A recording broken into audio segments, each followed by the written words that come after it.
하나님 말씀은 신약성경 로마서 13장 11절로 14절 말씀까지 보겠습니다. 신약편 258쪽 로마서 13장 11절로 18절 말씀까지 우리 한 목소리로 같이 읽겠습니다. 또한 너희가 이 시기를 알거니와 자다가 깰 때가 벌써 되었으니 이는 이제 우리의 구원이 처음 믿을 때보다 가까웠음이라. 밤이 깊고 낮이 가까웠으니 그러므로 우리가 어둠의 일을 벗고 빛의 갑옷을 입자. 낮에와 같이 단정히 행하고 방탕하거나 술 취하지 말며 음란하거나 호색하지 말며 다투거나 시기하지 말고 오직 주 예수 그리스도로 옷 입고 정욕을 위하여 육신의 일을 도모하지 말라. 아멘. 명절 잘 지내셨죠? 명절의 연휴가 길어서 괜찮을 듯 했지만 교통을 무척 막혀서 시골을 다녀오신 분들은 고생했겠습니다. 그래도 어쨌든 건강한 모습 가운데 다시금 하나님 앞에 예배드리도록 함께 모여 주님을 찬양하게 됨을 감사드립니다. 지금 우리는 구원데이 전도 축제 집중 전도 기간 가운데 있습니다. 물론 내일 모레 연휴 기간까지는 그러지만 그 일이 지난 뒤에는 또 적극적으로 전도해서 귀한 열매를 맺는 모습이 되기를 소망합니다. 지금 우리의 모습, 구원데이라고 한 표현이 고린도후서 6장에 나타난 대로 지금은 은혜 받을 때요, 지금은 구원의 날이라고 표현된 이사야서에 기록된 용어를 사도 바울이 고린도 교회의 편지를 통해서 저희들이 받아들인 얘기입니다. 지금은 은혜 받을 때, 지금은 구원의 날입니다. 왜냐하면 우리에게는 지금이라는 시간 이외에 어떤 시간도 주어진 게 없기 때문에 그렇습니다. 내일은 우리 시간이 아니잖아요. 내일이 우리한테 있을지 없을지는 누구도 장담할 수 없습니다. 지금 우리에게 주은 시간은 지금이라는 시간밖에 없고, 언제나 우리는 지금이라는 시간이 은혜 받을 때고 지금이라는 시간이 구원 얻어야 되는 때라는 이야기를 놓치지 말아야 되겠습니다. 물론 예수 그리스도를 구주로 영접한 그 순간 우리는 하나님의 자녀가 되었고, 하나님의 자녀는 하나님이 결코 그를 버리지 않고 하나님이 끝까지 지켜서 우리가 이 땅을 떠나면 우리를 천국으로 주님이 인도하실 겁니다. 그런데도 계속 우리에게 요구하고 있는 것이 구원이라는 말을 계속 쓰고 있습니다.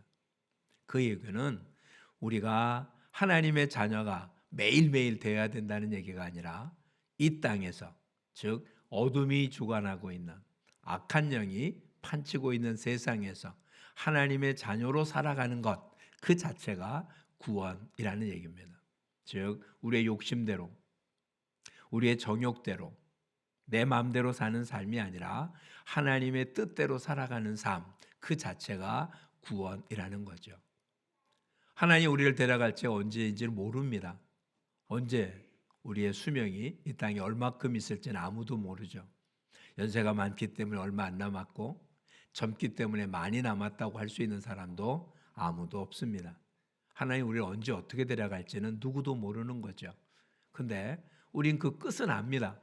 어떤 식으로 이 땅을 떠나든 우리는 분명 하나님의 품에 안겨 있을 겁니다. 근데 이 땅을 사는 동안은 우리가 결코 하나님의 자녀다운 삶을 산다고 누구도 장담하기는 어렵겠죠.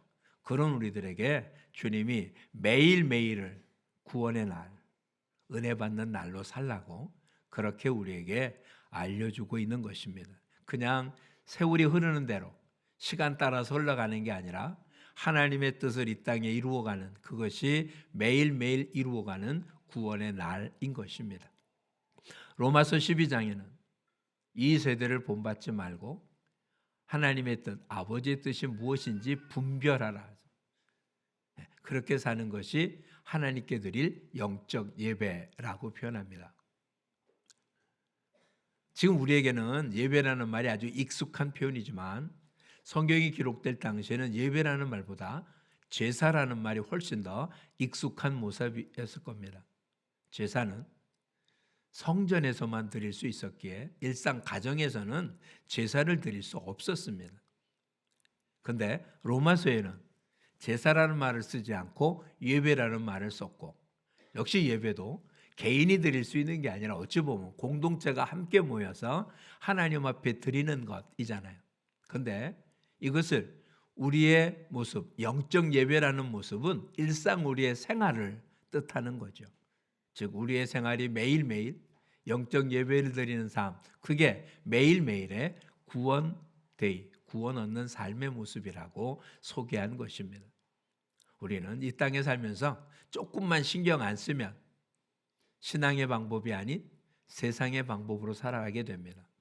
누군가를 만나도 신앙인으로의 모습보다 감정적인 모습으로 튀어나오기가 쉽죠.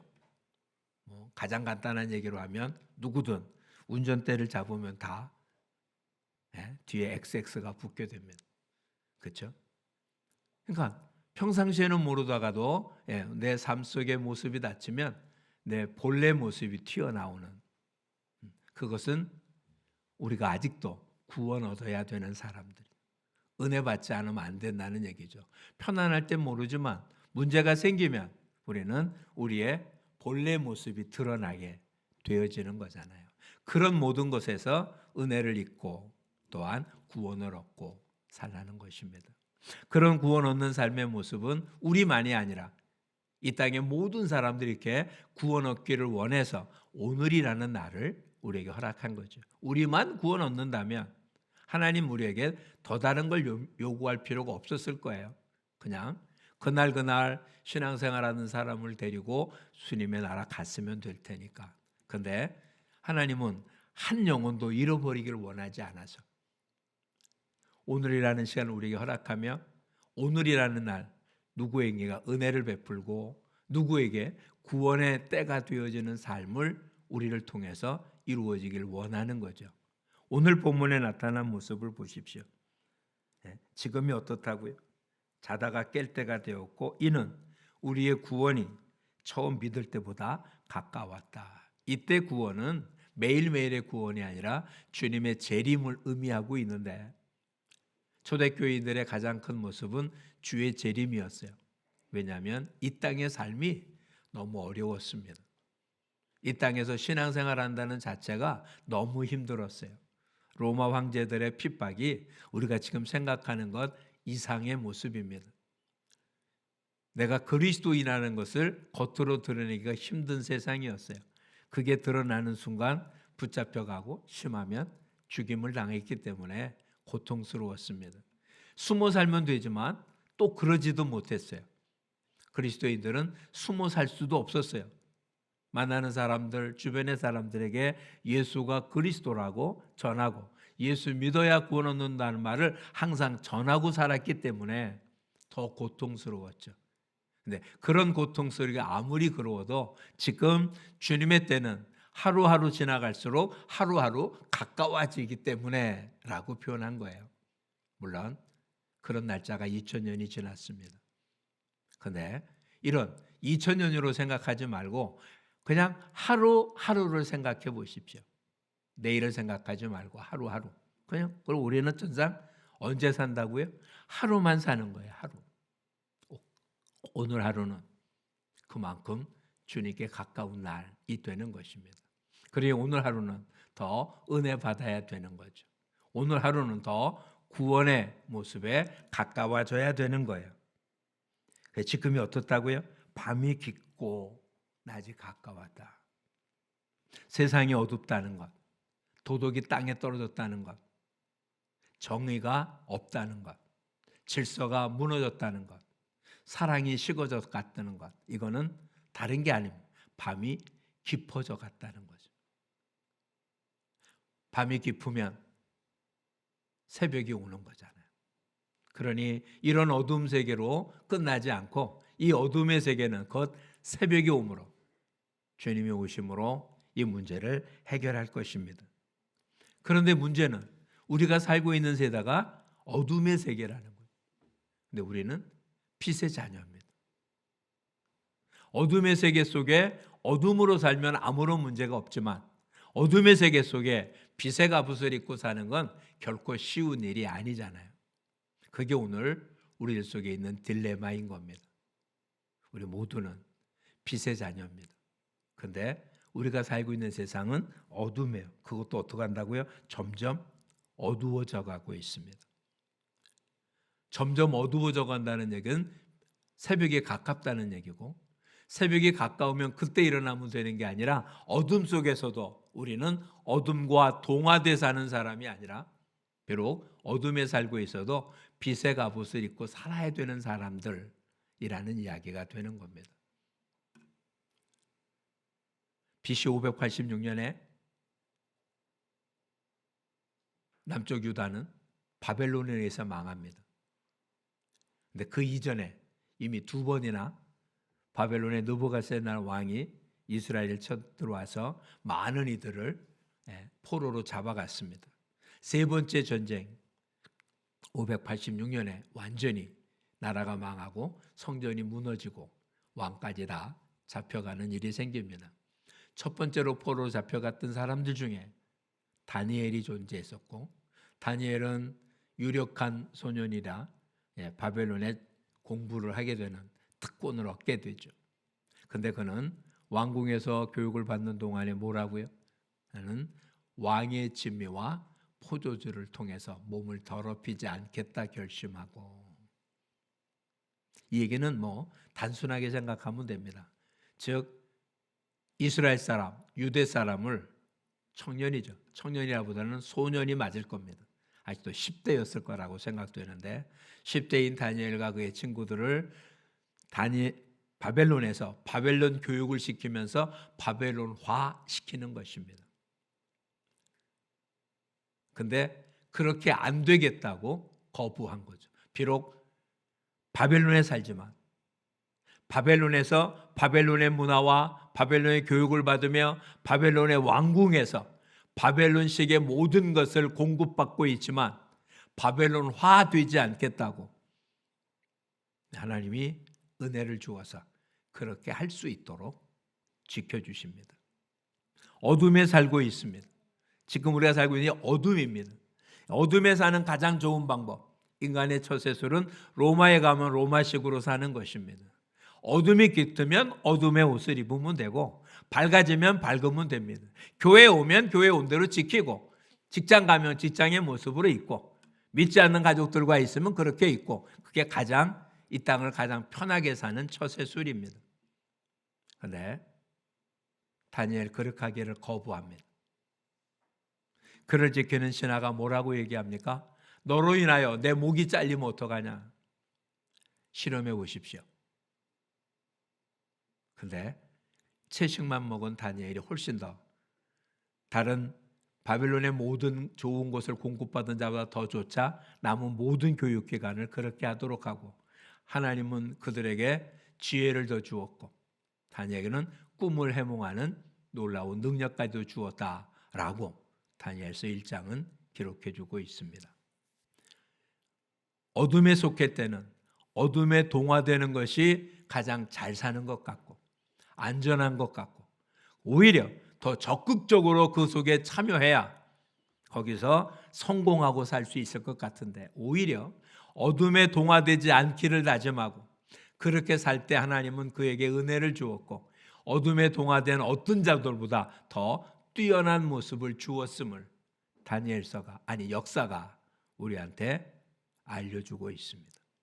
이것은 지금도 하나님이 이 땅을 다스리는 방식이라는 것을 놓치면 안 될 겁니다. 그러니 어둠에 있는데 우리 뭐라고 얘기하는 겁니까? 12절 같이 읽어보겠습니다.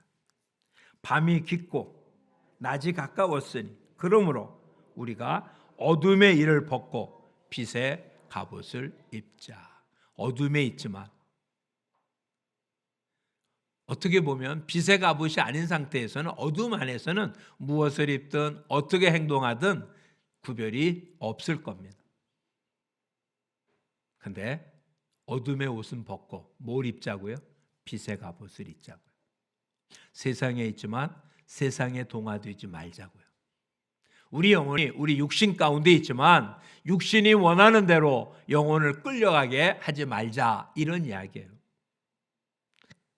그러면 어둠의 일은 무엇입니까? 13절을 보죠. 낮에와 같이 단정히 행하고 방탕하거나 술 취하지 말며 음란하거나 호색하지 말며 다투거나 시기하지 말고. 갈라디아서 5장에 의하면 이것들은 다 육체에 현저한 것들입니다. 즉 육체를 따라 사는 삶에게는 이런 것이 자연스럽게 나오는 거예요. 이런 모습은 외부로부터 배운 게 아닙니다. 그러니 엄마들이 하기 제일 좋은 말, 우리 아이는 착한데 아이를 잘못 만나서, 친구 잘못 만나서 그렇다는 엉뚱한 소리 할 수가 없어요. 우리 아이가 착한 거는 겉이고요. 산에서 준 밤을 며칠 동안 가만 놔두면 어떻게 됩니까? 벌레 다 나오잖아요. 주운 다음에 그 안에 벌레가 들어갔습니까? 아닙니다. 이미 그 안에 그 벌레 알이 들어 있었던 거잖아요. 그게 깨어나서 애벌레가 됐고 그것이 그것을 파먹은 거죠. 바깥에서 파먹고 들어간 게 아니라 안에서 파먹고 나온 것입니다. 즉 우리 안에는 아담의 속성, 옛사람의 모습을 가지고 있습니다. 어둠 속에 있으면 그냥 어둠이라는 환경 속에, 우리 속에 있는 지금 여기 나타난 술 취하고 방탕하고 음란하고 호색하고 다투고 시기하고 이런 것들이 그냥 어둠 속에서 나타납니다. 근데 어둠이기 때문에 그걸 누가 했는지 어떻게 했는지 아무도 모릅니다. 한 사람만 알고 다른 사람은 몰라서 그냥 눈 감아 가는 것입니다. 이게 이 땅의 모습이에요. 그러니까 누구를 지적하는 것도 우스운 게 뭐냐면 지적한 사람도 똑같은 사람이잖아요. 겉으로 얼마만큼 드러났느냐 차이지 드러나지 않은 모습은 똑같은 거잖아요. 그냥 개개인의 차이는 얼마든지 있겠지만 그냥 집단적인 개념으로 따져보십시오. 사기 혹은 음주운전 등등으로 잡아가는 경찰 역시 사기치고 음주운전 하잖아요. 그런 사람들에게 잘했다 못했다 판결을 내리고 벌금형을 내리는 판사 혹은 그렇게 해달라고 올리는 검사 역시 똑같이 개개인의 차이는 있지만 그 집단에 있는 사람도 똑같이 사기치고 음주운전하고 똑같잖아요. 그렇죠? 이것은 마찬가지의 모습인 거예요. 저와 여러분 속에도 얼마든지 존재 가능하고 있습니다. 그것을 행하는지 안 행하는지는 차이가 있을 수 있지만 우리 안에 이런 본성이 없는 사람은 아무도 없는 겁니다. 그러니 사도 바울 뭐라고 우리한테 들려줍니까? 머리끝부터 발끝까지 의로운 것이 하나도 없는 이것이 인생입니다. 그러니 우리는 이 땅에 살면서 의도적으로 빛의 갑옷을 입어야 돼요. 그래야 내 안에 얼마나 어둡고 잘못된 것인지를 알고 그것을 치료받을 수 있는 것입니다. 아픈데 아픈 걸 모르는 사람. 한센스병의 가장 큰 문제가 그거죠. 손가락이 떨어져 나가는데 통증을 느끼지 못하는, 코가 떨어져 나가는데 아픔을 느끼지 않는, 뜨거운 곳에 담갔는데 뜨거움을 못 느끼는, 죄인데 죄인지 알지 못하는, 어둠 가운데 있기 때문에 아무것도 안 보이는. 근데 빛의 갑옷을 입으면 잘못된 게 보이잖아요. 그래서 성경은 말합니다. 죄가 많은 곳에 은혜가 넘친다고요. 죄를 더 짓자는 게 아니에요. 빛의 갑옷을 입으니까 어두운 것, 잘못된 것, 더러운 게 보이는 거예요. 그러니 그 보이는 것은 내가 해결할 수 있는 일이 아니고 오직 그 일을 해결할 수 있는 주님 앞에 내놓는 거죠. 그래서 은혜가 넘치는 곳에 죄가 더 많아지는, 더 많은 죄를 저지른 게 아니라 평소에는 보지 못했던 걸 밝은 눈으로 보니까 더 많이 보인 거예요. 정상인 것 같은데 CT를 찍으니까, MRI를 찍어보니까, 엑스레이를 찍어보니까 우리 몸 안에 이상이 있다는 걸 알잖아요. 우리 육안으로는 보이지 않는 것을 보는 거잖아요. 바이러스에 걸린지는 배균에서 내 안에 바이러스 균이 있는지 확인해 보면 되는데 눈에 보이지 않잖아요.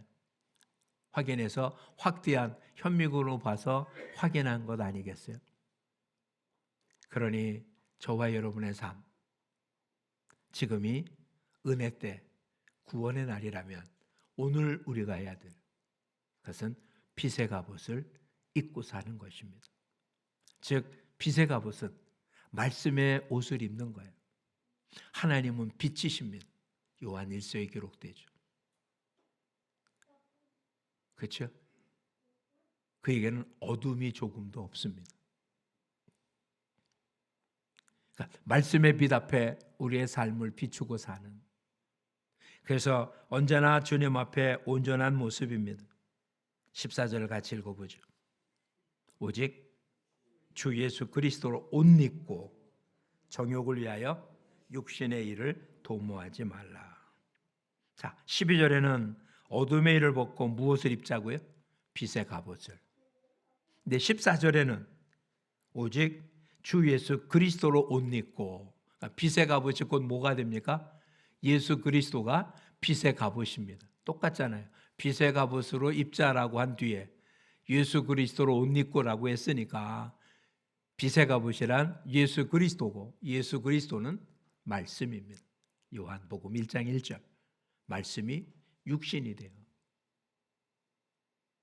요한복음 1장에 말씀이 육신이 돼요. 우리 가운데 거하심에 우리가 보니 하나님 독생자의 영광입니다.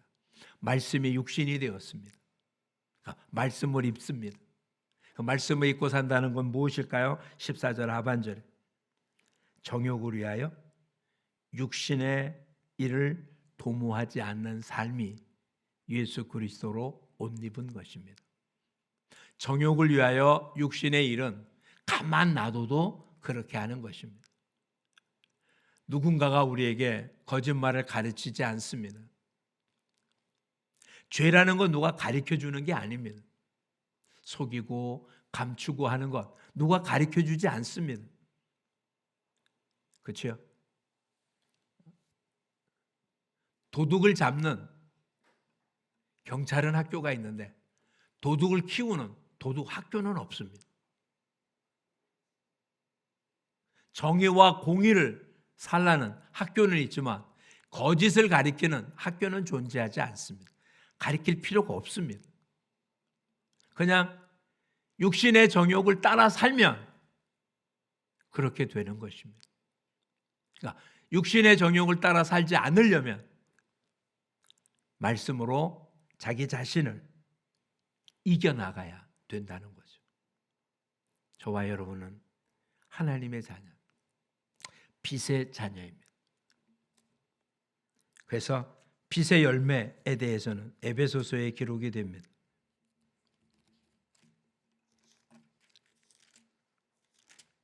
에베소서 한번 볼까요? 육신의 일을 도모하지 않는 정도잖아요. 그렇죠?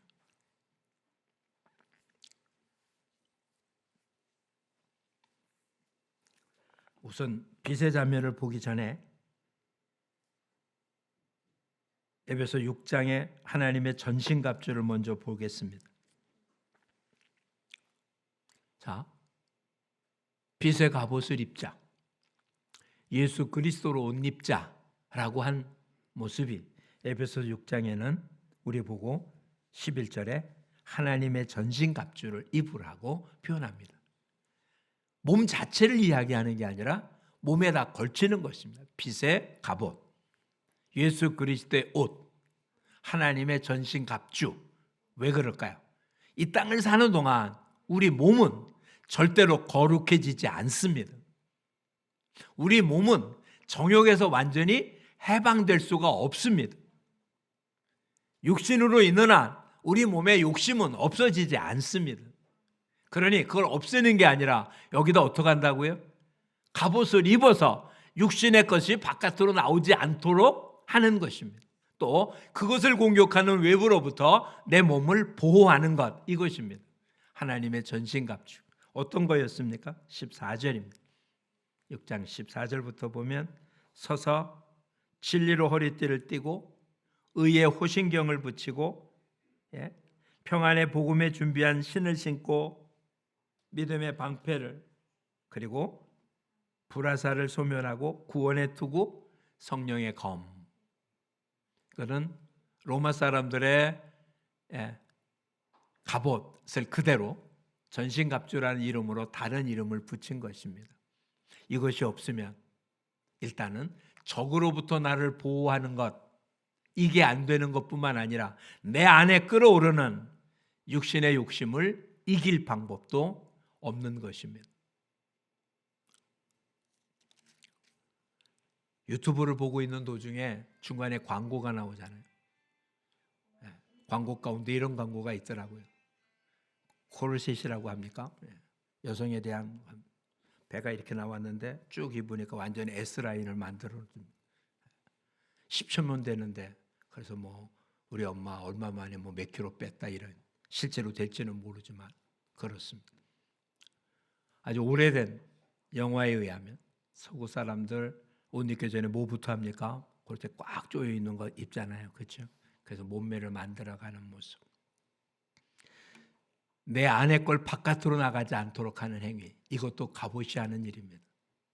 우리 안에 있는 육신의 욕심이 바깥에 나오지 않도록 지켜주고 이것을 계속 부추기는 외부 세력으로부터 나를 보호하는, 이게 갑옷입니다. 그러니 섰다 생각할 때 넘어질까 조심할 이유는 갑옷 없이도, 하나님의 은혜 없이도, 겸손과 온유함 없이도 자기 자신을 이길 수 있다고 생각하는 건 오산입니다. 절대로 우리 자신은 우리 몸을 이길 수 없습니다.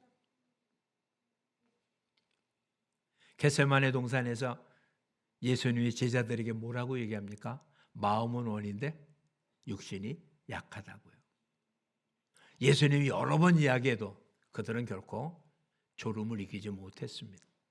그리고는 마지막 이렇게 말합니다. 눈꺼풀이 무거웠다고요. 천하장사도 못 드는 게 눈꺼풀이잖아요. 졸린 사람의 눈꺼풀은 누구도 못 든다고요. 그러니까 육신의 지침을 이길 수 있는 방법은 없어요.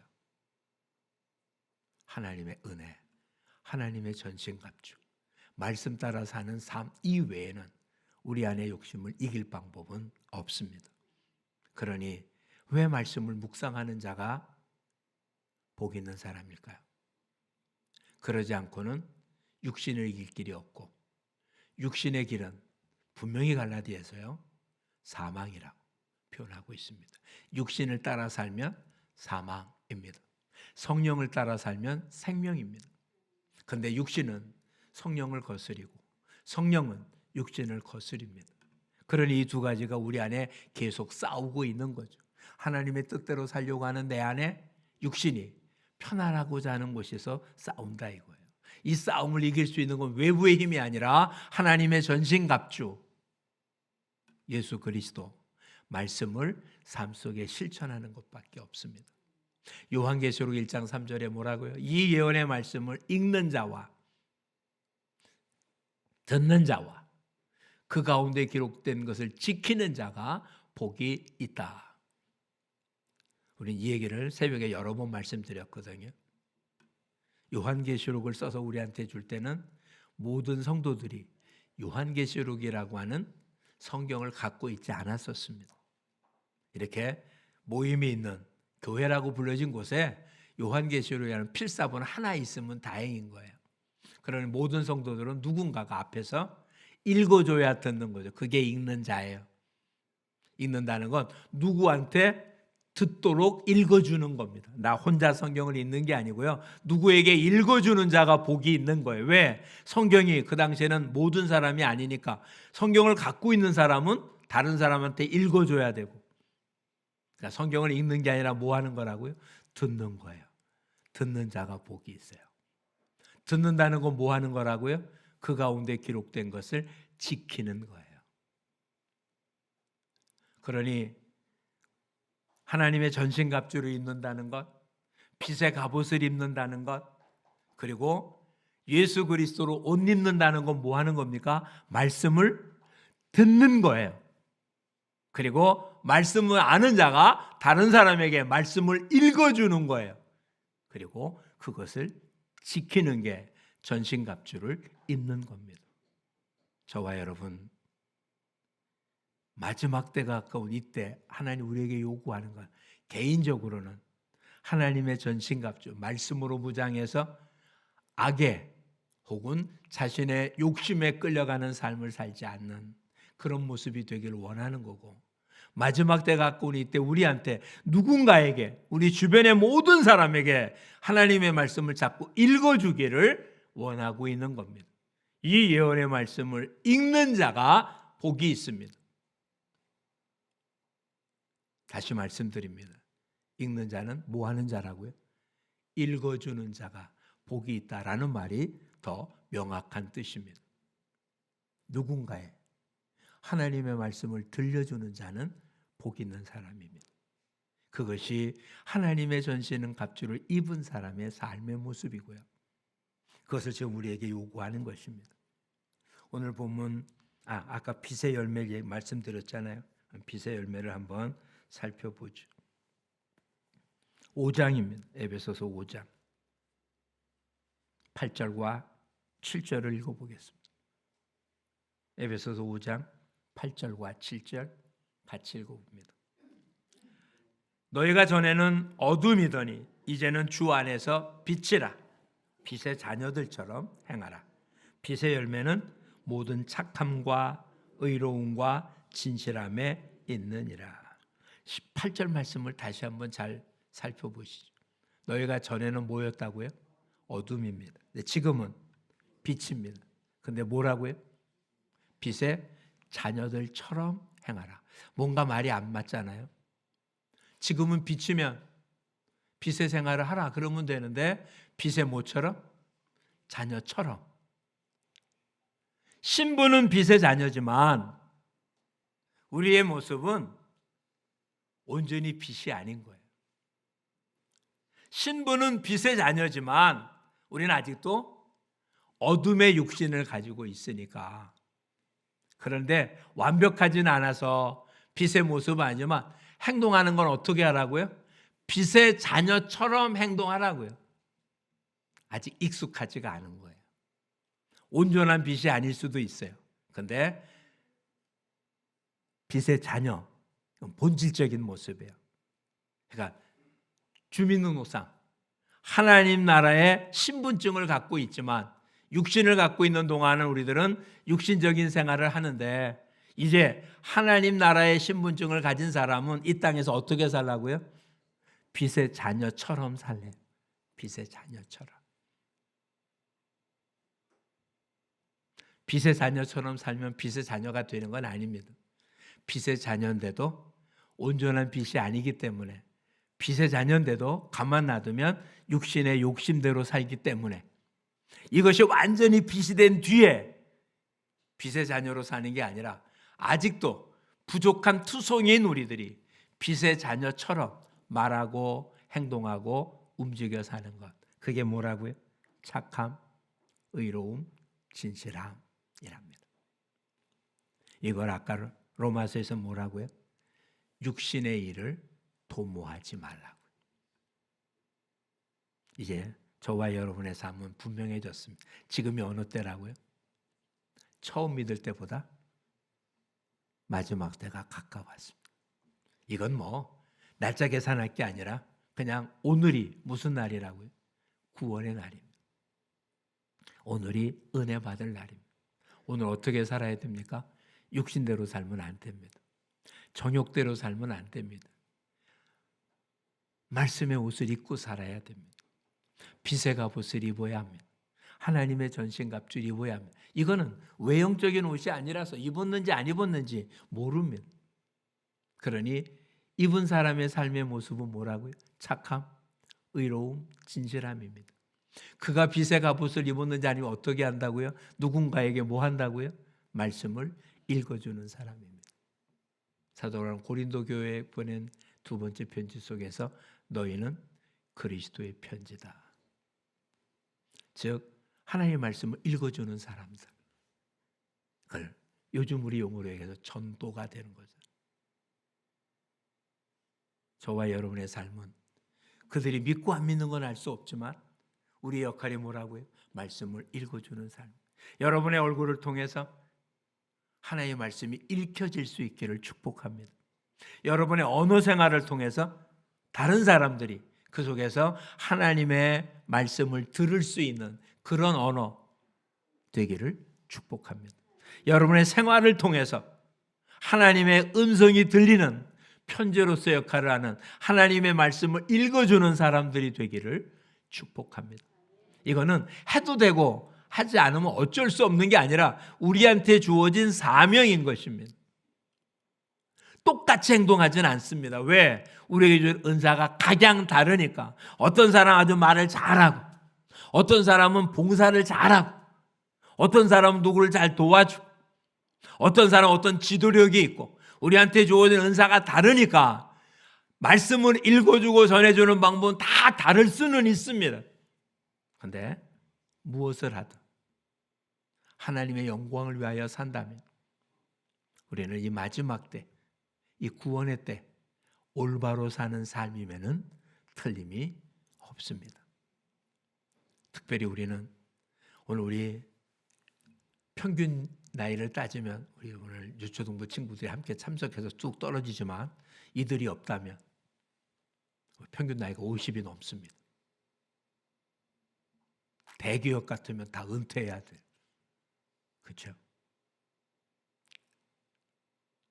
어찌 보면 우리 각자 이곳에 있는 우리들은 세상적인 말로 하면 정말 나이만큼이나 빠른 속도로 시간이 흘러가고 있습니다.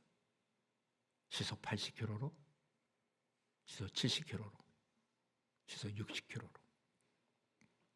그러기에 그 빠른 시간 속에 절대로 시간이 낭비되지 않도록 우리 남은 삶 구원의 때를 놓치지 말고 저와 여러분 아직도 말할 수 있을 때, 아직도 움직일 수 있을 때, 아직도 내가 명확하게 나의 의사를 표현할 수 있을 때 예수가 그리스도라고 하나님의 말씀을 읽어주고 전해주고 그것을 표출함으로 하나님의 전신갑주를 입은 자의 삶, 빛의 갑옷을 입은 자의 삶을 살아 하나님께 영광을 돌리는 우리 모두가 되기를 축복합니다.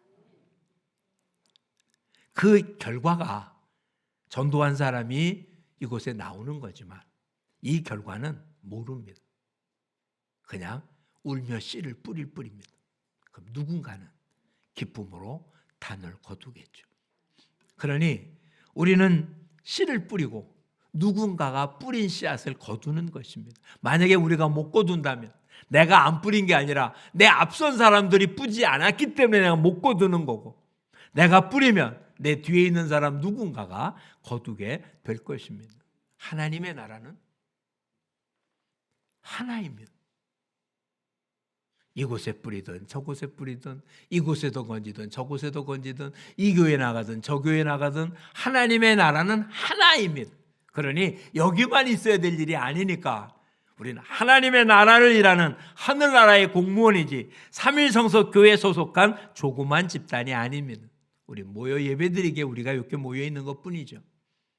그러니 빛의 갑옷을 입은 하나님의 전신갑주를 입은 구원의 때 구원의 일 은혜 받는 삶을 사는 저와 여러분 빛의 갑옷에 빛의 열매를 맺고 하나님의 말씀을 우리의 삶 전체를 통해서 주변의 사람에게 읽어주고 이번 특별한 40일 기도한다는 좀 더 강력하게 즉 우리 몸에 뵐 수 있도록 훈련받는 기간이라고 생각하면 좋겠습니다.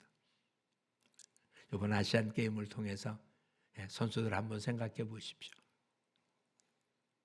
마루 운동이라는 건 제죠. 그 1분 몇 초인가 2분 동안 하는 모습이잖아요. 물론 예선 거쳐서 여러 번 하긴 하지만 그거 한 번 하려고 4년 동안 얼마나 많은 연습을 한 선수입니까? 그렇죠? 지금은 그런 훈련 연습하는 시간입니다. 열매가 없어도 괜찮습니다. 문제는 훈련이 안 되고 연습이 안 되고 실행이 안 되는 게 문제입니다. 이 기간 동안은 만나는 사람들마다 예수님을 전하십시오. 전도지를 주십시오. 사랑한다고 전하십시오. 그리고 예수 믿어야 구원 얻는다고 전하십시오. 궁금하면 질문하라고 하십시오. 필요하면 더 많은 내용을 전해줄 테니까 전화번호라도 알려주면 필요한 것을 전해주겠다고 하십시오. 100이면 99가 거절할 겁니다. 그런데 거절받은 것도 하나님의 일을 한 것입니다. 아무 일도 안 일어난 건 아무 일도 안 한 것입니다. 이제 구원의 때입니다. 오늘을 놓치지 마시고 매일매일 빛의 갑옷을 입으며 하나님의 말씀으로 무장하고 하나님의 말씀을 읽어주고 전해주는 우리 모두가 되기를 축복합니다. 기도하겠습니다. 참 좋으신 하나님 고맙습니다. 인생이 힘들고 어려운 모습이지만 하나님 우리 모두가 지금이 은혜의 때 구원의 날이라고 하셨습니다.